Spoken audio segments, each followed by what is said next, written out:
All of my life I've been busy chasing after rainbows. Welcome to a new edition of the Neon Jazz interview series with Vancouver up-and-coming jazz artist Imogen Moon. She has had an incredible turn of events while putting together her first album. The Dap Kings have jumped on as her backing band. Ian Hendrickson Smith of The Roots and The Tonight Show is producing, and she even got to record with Amy Winehouse's equipment. The music on the new album consists of new recordings and a reimagining of her grandfather Doug Randall's 1971 album for CBC entitled Songs for the New Industrial State. It all started with Corey Weeds and Cellar Live and has built some serious momentum since that time. She explains. We get into it. Enjoy this interview. First and foremost, thank you so much for taking a minute out. It's great to meet you. I appreciate it. Yeah, thanks for having me. I'm really excited. Me too. I'm a little nervous, but I'm scared. Yeah, no, it's all good. It's all good. So what we're going to do first and foremost is, before we get into the new recording, you know, COVID really did things to the recording world, to artists out there. And I'm wondering how you survived it and how it's changed the way that you approach things now. That's actually really interesting. I wasn't really recording until COVID hit. So originally I started writing music in my bedroom when I was 17. And I was very persistent about wanting to be a musician. So for my grad present, my collective family put in some money and I got to record a few songs, and that's what you may have heard as The Child Cyrus. And I did that recording initially knowing that I didn't really have much experience at all. Just to kind of get my foot in the door, kind of as a stepping stone. I wanted to apply to music school eventually. And then it was in the middle of my gap year between high school, when I was going to start applying to music school, that COVID hit. So I decided, it's not really worth applying right now, because the whole point of music school is the interactions in the community. So when COVID hit was kind of around the same time that Cellar Music recognized The Child Cyrus, the EP. And I don't think it would have happened unless COVID had happened. And because I had the timeline, because I had so much available, let me think of how to say this. Because I had so much available creative space,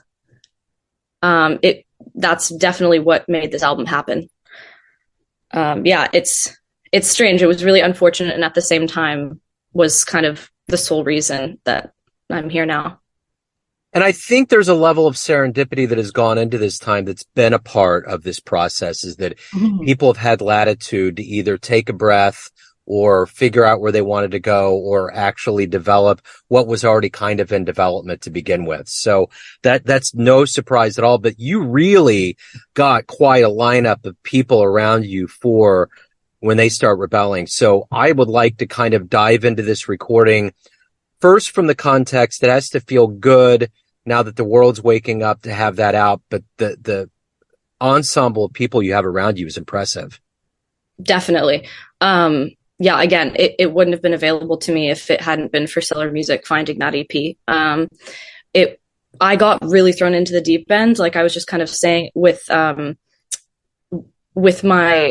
music career and kind of the trajectory of that. I was planning on going to music school, and I never have. And I don't know if I'm going to at this point in the near future.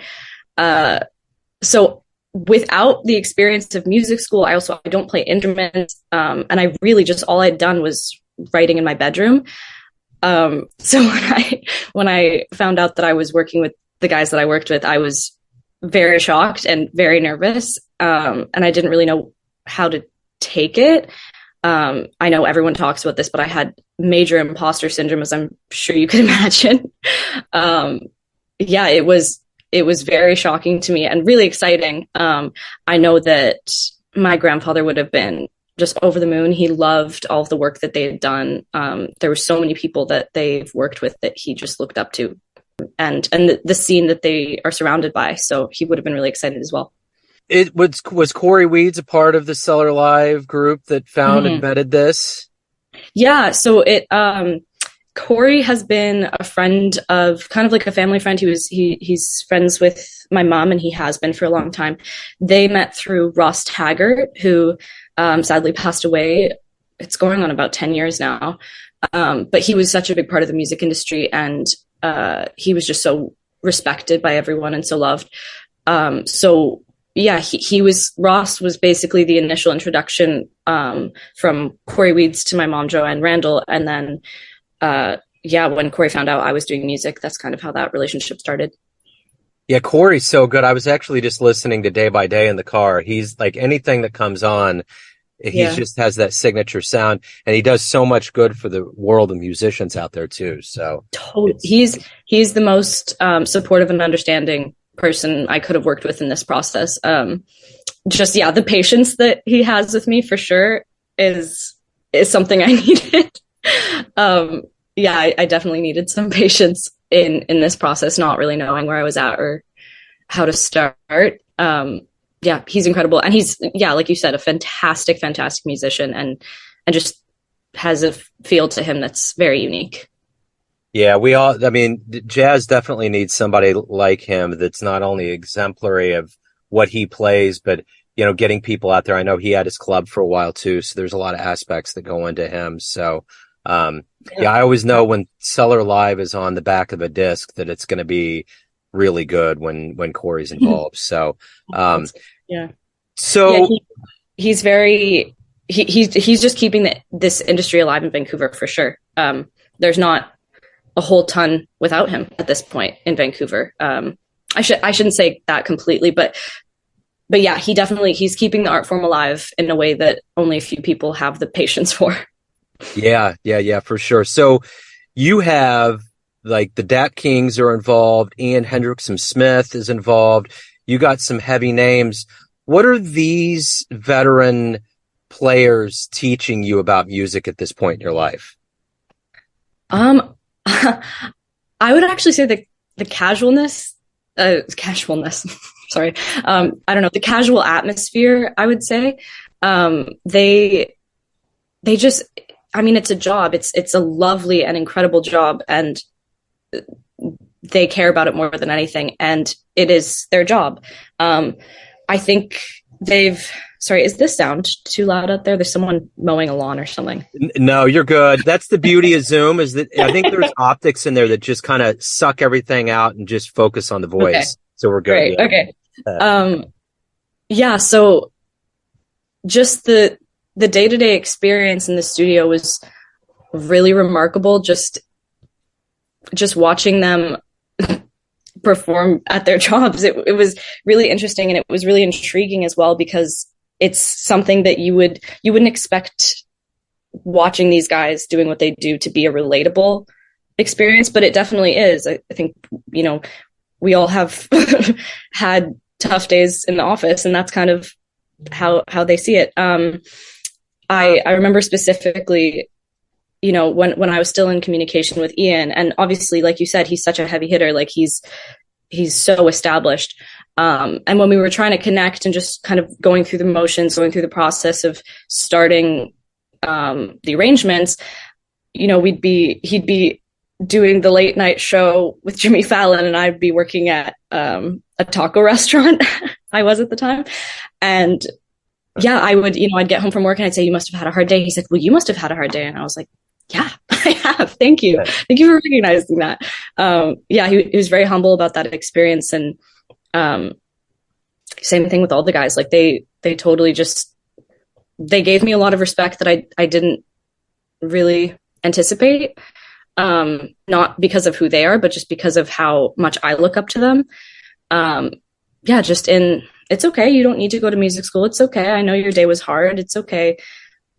Serving is a tough job. We've all been there, type thing. So that was really remarkable to see. They were so humble.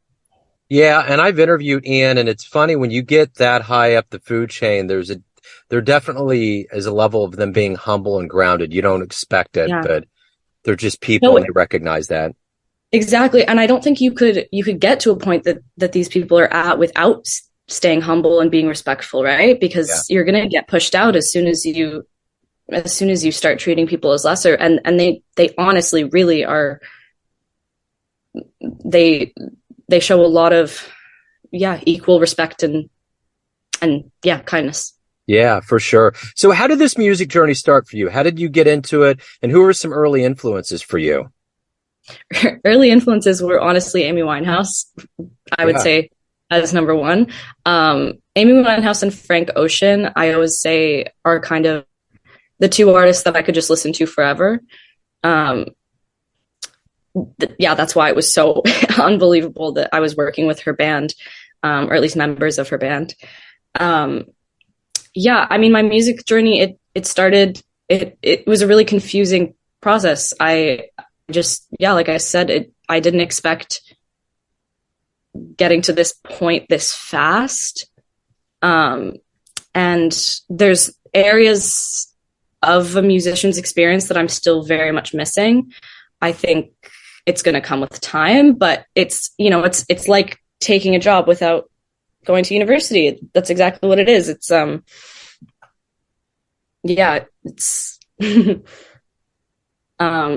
missing part of the kind of communal experience that I was mentioning, that you would usually get from going to music school.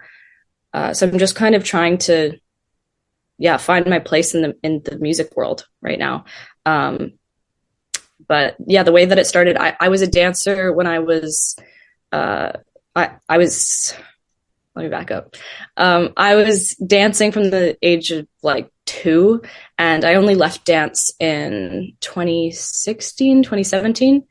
And I was really, really full time for that period of my life. And I realized that the only reason I was in dance was for the music. And it took me a while to figure that out, but it started actually, I think the first day that I knew that it was music that I was interested in.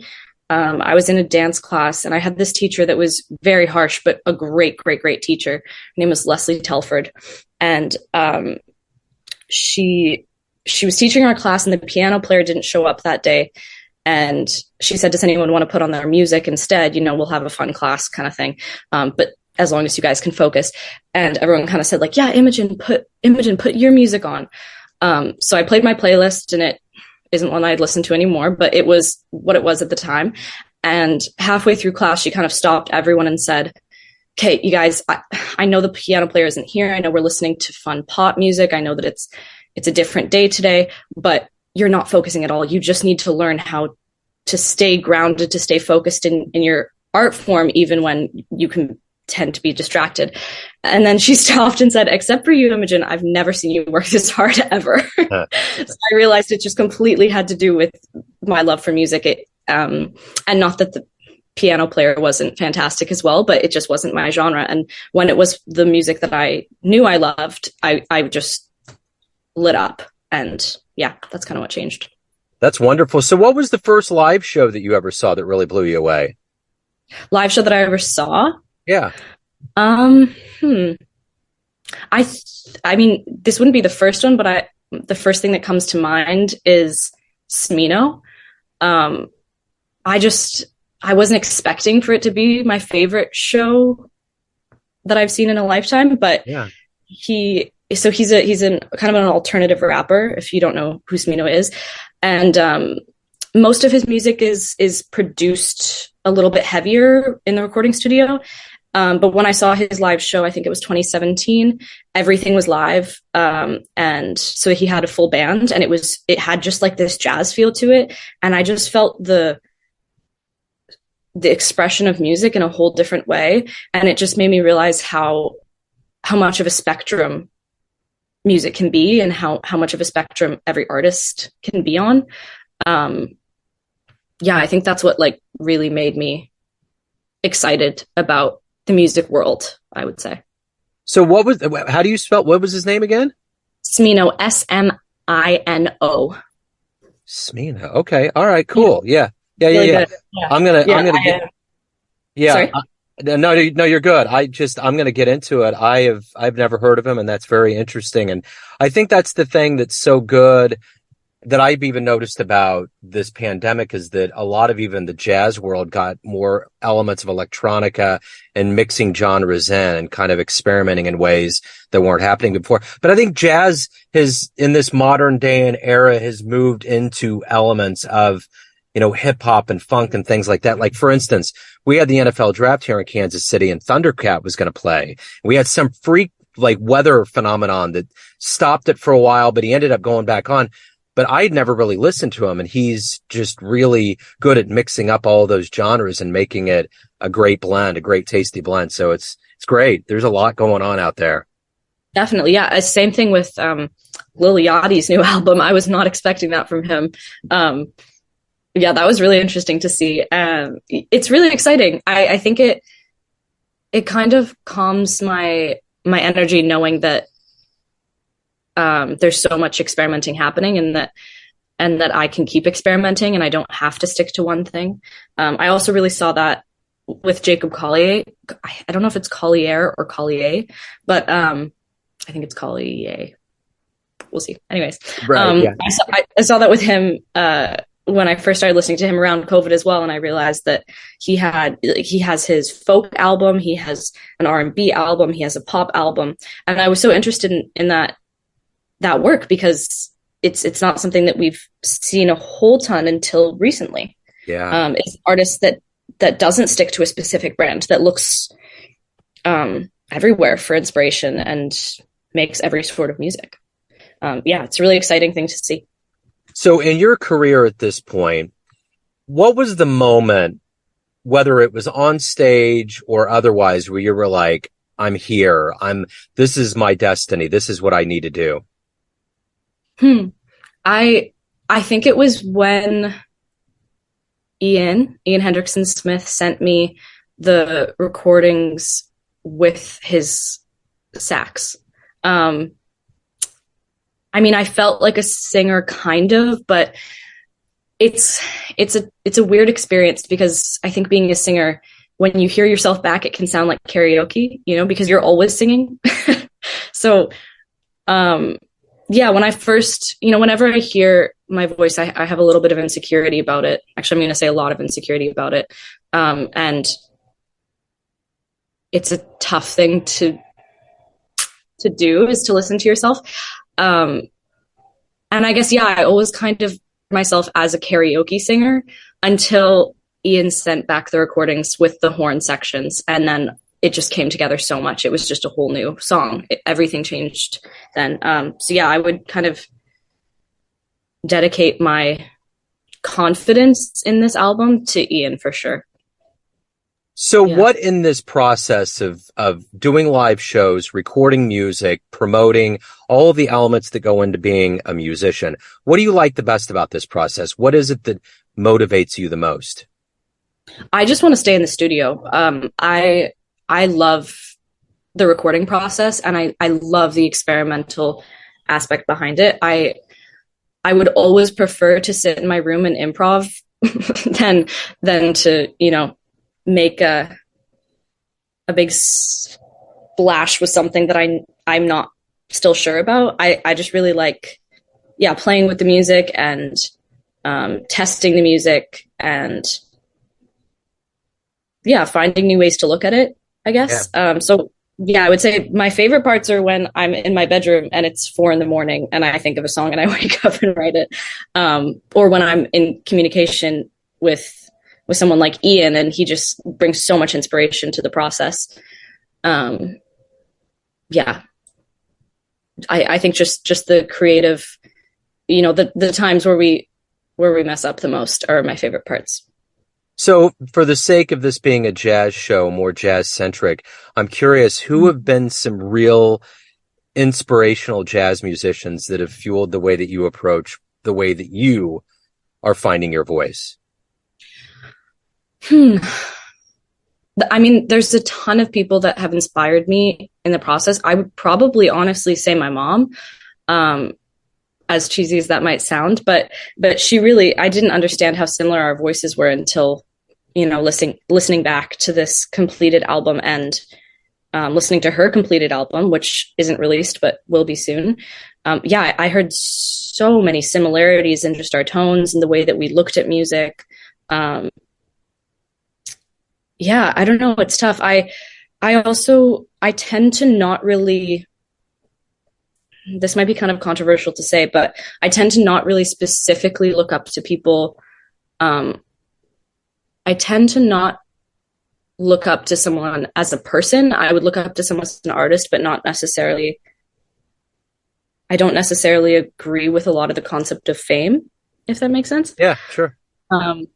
So, there's aspects of artists that I love and that I respect, but I'm not really the type of person to trust someone 100% with every piece of work that they do. I think that it's totally okay to listen to an artist and hate one of their albums and only love one song and that kind of thing. So yeah, my inspiration comes from absolutely everywhere.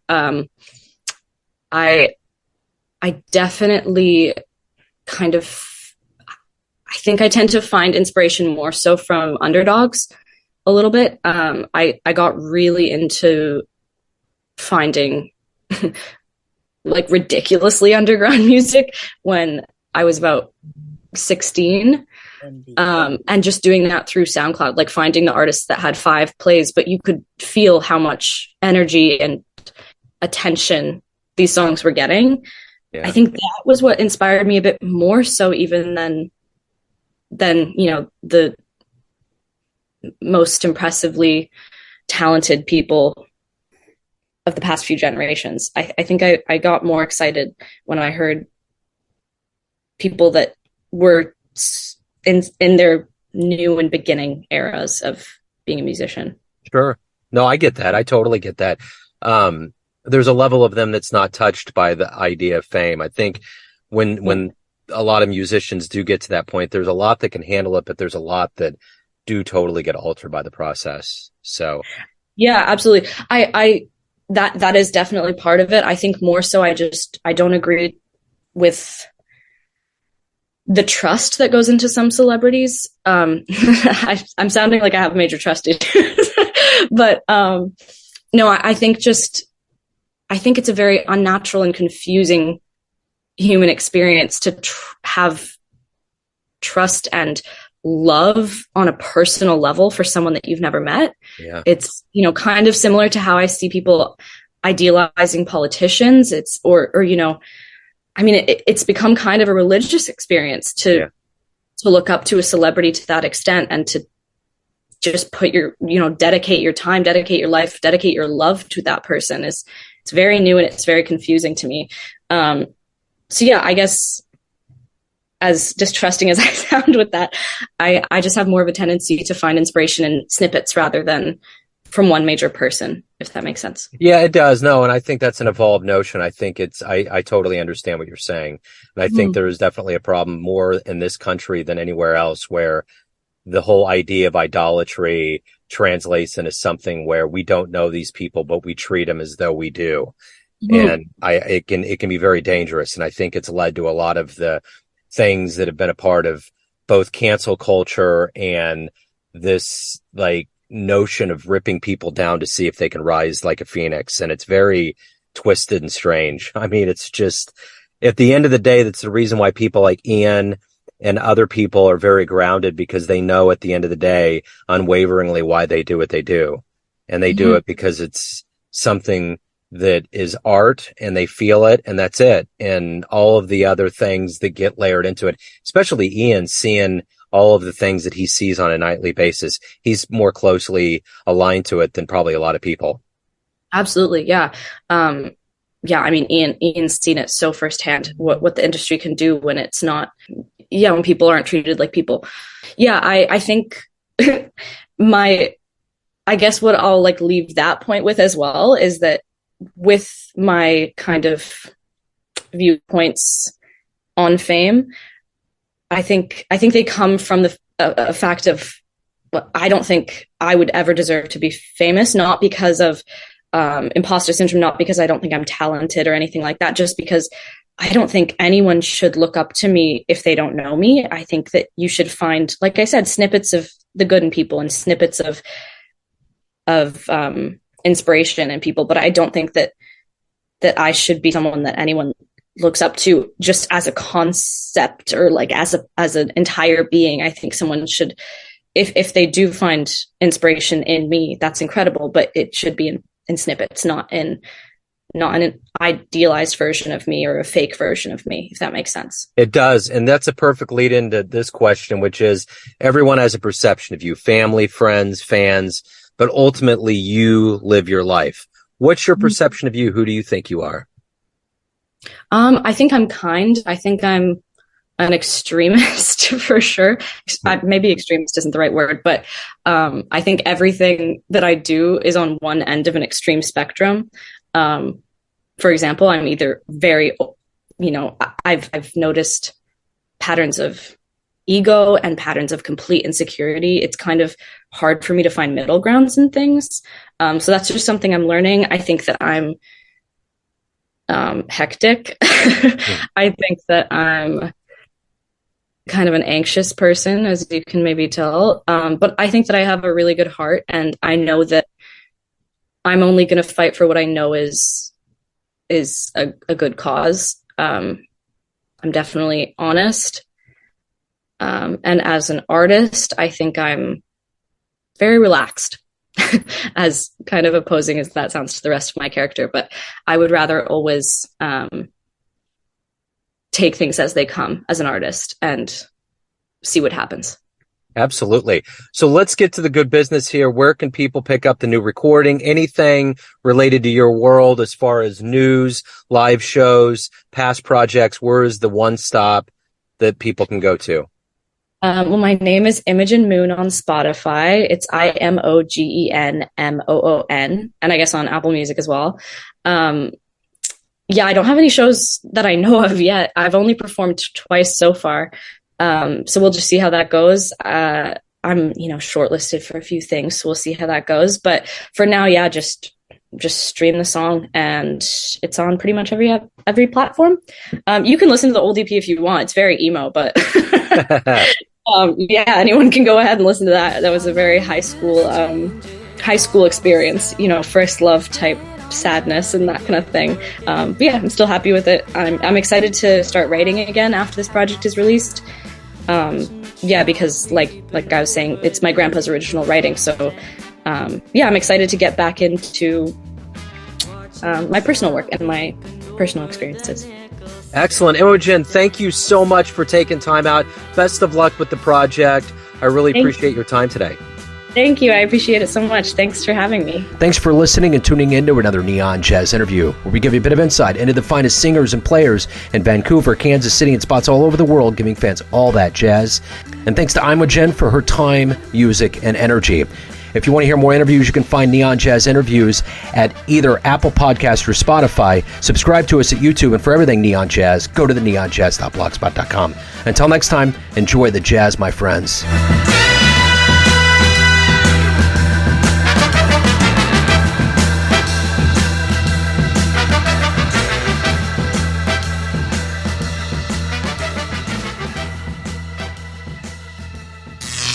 Neon Jazz.